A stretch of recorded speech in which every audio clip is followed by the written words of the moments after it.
ఉత్తరాంధ్ర జిల్లాలో అడవి ఏనుగుల విధ్వంసం నుంచి పంటలను కాపాడి రైతులకు అండగా నిలిచేందుకు చర్యలు చేపట్టామని ఉప ముఖ్యమంత్రి పవన్ కళ్యాణ్ వెల్లడించారు.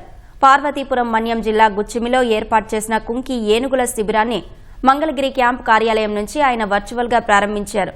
ఎన్నికల ప్రచారానికి పార్వతీపురం వచ్చినప్పుడు ఏనుగుల సమస్యలను నిమ్మక జయకృష్ణ తన దృష్టికి తెచ్చారని పవన్ చెప్పారు.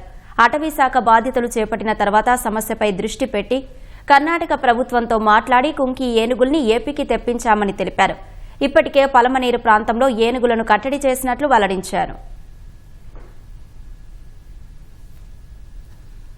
ముఖ్యంగా మనకేమో ఈ వైల్డ్ ఎలిఫెంట్స్ ని టేమ్ చేసి సిస్టమ్ మన దగ్గర చాలా తక్కువ ఉంది, దాన్ని డెవలప్ చేయలేదు. ఏదో 1-2 ఎలిఫెంట్స్ ఉన్నాయి, అవి కూడా పెద్దవి అయిపోయినాయి.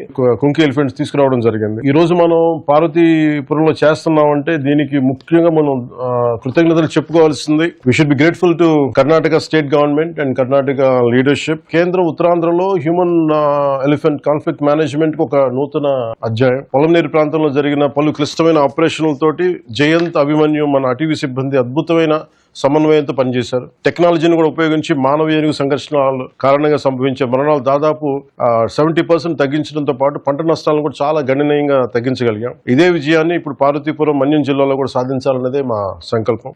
ప్రకృతి మనకు చెందింది కాదు, మనమే ప్రకృతికి చెందిన వాళ్ళు. I assure the people of North Coastal Andhra Pradesh that this government remains fully committed to protecting both people and wildlife through scientific, humane and sustainable conservation measures. I dedicate the Guchimi Elephant Camp to the people of Andhra Pradesh with the hope that it will become a symbol of compassion, conservation and harmonious coexistence between humans and elephants.